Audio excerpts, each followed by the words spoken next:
Rumah seharusnya menjadi tempat paling aman bagi seorang anak. Namun di rumah ini, seorang bocah 9 tahun kehilangan nyawanya. Tanpa pertolongannya terdengar keluar, tanpa pintu yang dibobol, tanpa kamera yang merekam. Dan hingga hari ini pembunuhnya masih jadi misteri.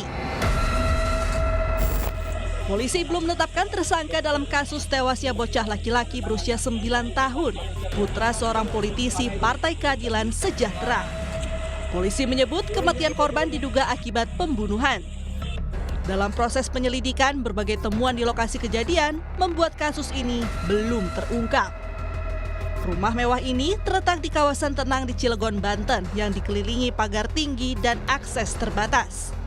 Polisi menyatakan tidak ada tanda-tanda perampokan dan tidak ada satupun barang yang hilang.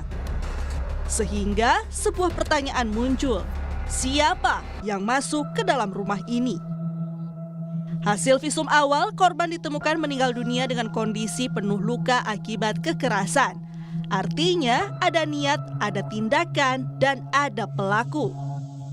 Pemeriksaan saksi, olah TKP, dan analisis tajam terus dilakukan polisi dalam proses penyelidikan. Termasuk mengungkap satu fakta kunci yang jadi kendala dalam kasus ini, yaitu kamera pengawas di dalam rumah tidak berfungsi. Lebih mengejutkan lagi, kerusakan CCTV terjadi 2 minggu sebelum peristiwa.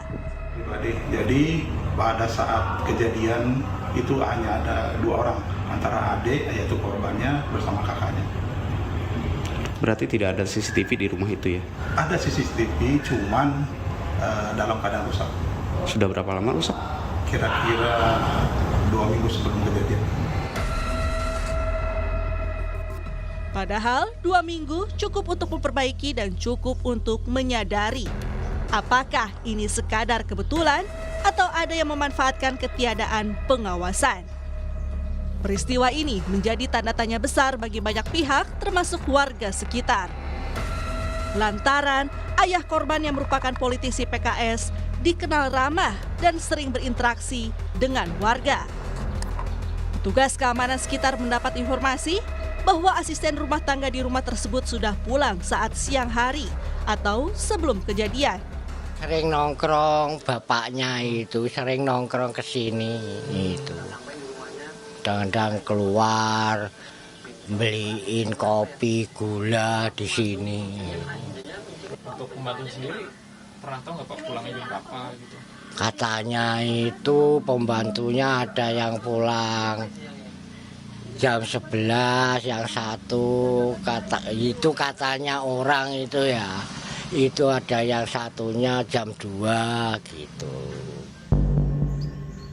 Rumah besar dengan penghuni terbatas dan tanpa pengawas harian.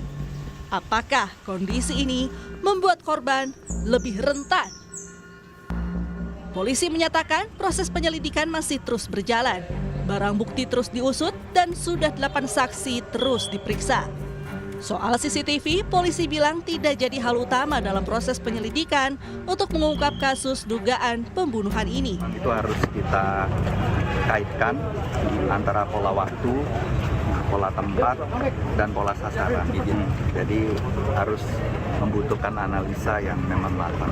Meskipun CCTV itu mati di dalam rumah, tapi kami insya Allah bisa berupaya maksimal dalam masalah perkara ini. Menurut kriminolog Universitas Indonesia Hanifah Hasna, kasus dengan ciri rumah tertutup tanpa jejak paksaan memiliki pola tertentu. Pelaku diduga mengenal lingkungan dan tidak meninggalkan jejak terbuka. Karena rumah hanya bisa diakses oleh orang-orang tertentu dan tidak ada tanda perusakan, sehingga pelaku sangat mungkin berasal dari orang-orang dari lingkaran yang paling dekat dengan korban. Dan dia pasti memiliki akses, memiliki kepercayaan tertentu atau pengetahuan tentang rumah dan rutinitas penghuninya. Jadi ini menyangkut orang-orang yang dikenal korban atau keluarga, atau pihak-pihak yang pernah memiliki akses sebelumnya. Hingga kini belum ada satupun yang ditetapkan sebagai tersangka, sehingga belum ada motif yang bisa diungkap.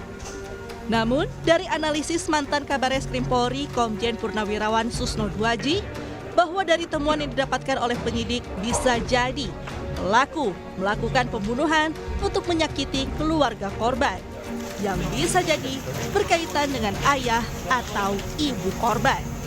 Berarti dugaan motif daripada perkara ini adalah banyak ke arah untuk menyakitkan keluarga korban, membuat sakit hati atau balas dendam atau apalah gitu kan.